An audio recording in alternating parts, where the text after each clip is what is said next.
Thank you and welcome to the show this morning. The topic this morning is current economic issues.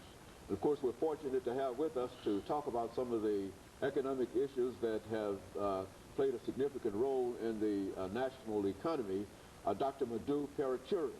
Dr. MParuchuri is a professor in the Department of Economics and Finance at Tennessee State University. And of course, Dr. MParuchuri, let me welcome you to the show this morning. Thank you, sir.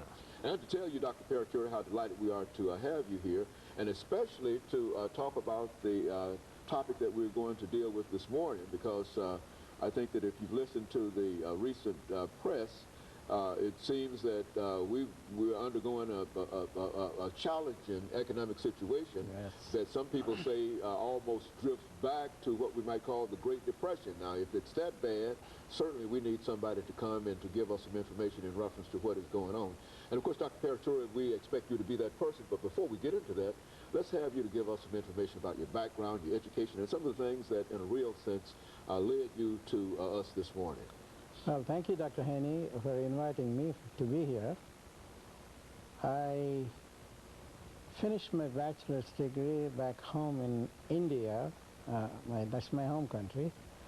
And after my bachelor's degree, I came to this country and finished my master's degree in University of Wyoming, and then did some more work towards my PhD at University of Utah in Salt Lake City, and then part of it also in Case Western Reserve University in Cleveland, Ohio, and finished my PhD in London, England,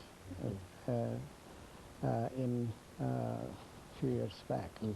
And so you're well traveled in terms of your education, you know, all over, in a real sense, all over the world. And of course, we expect to take advantage of all that knowledge and that information that you've accumulated over the time. Well, let's look at Dr. MParuchuri, and I think that we're all aware of the severe economic situation that we find ourselves in. Well, let's look at that situation. What is going on economically in the United States of America from your perspective at this moment? Well, we are the richest nation in the world. At least that's what we claim, and which is true. But at the same time, we have over 40 million people living below the poverty level in this country. We are not paying too much attention to that. Instead, we are worried about how we can help improve the greediness and increase the profits of these financial institutions. We have not been regulating them as much as we should have, which led to us in today's financial crisis. Number of these banks, other financial institutions, the banks and the other institutions have lent out money to the substandard, what shall I say, people who, when they are buying homes. People who don't have the adequate resource in order to pay the even monthly payments in some cases. It worked out very well for the California bankers for a while when the prices have been going up and up, you know.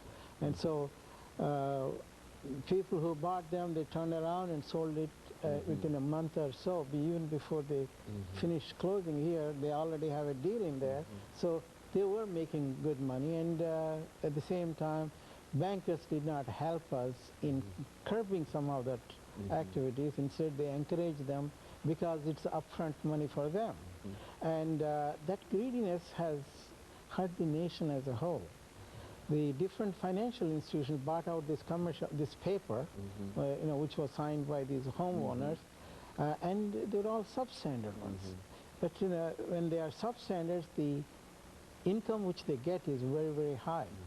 So they were so greedy, so they kept on making loans left and right, and turned around and sold this substandard paper to the other financial institutions.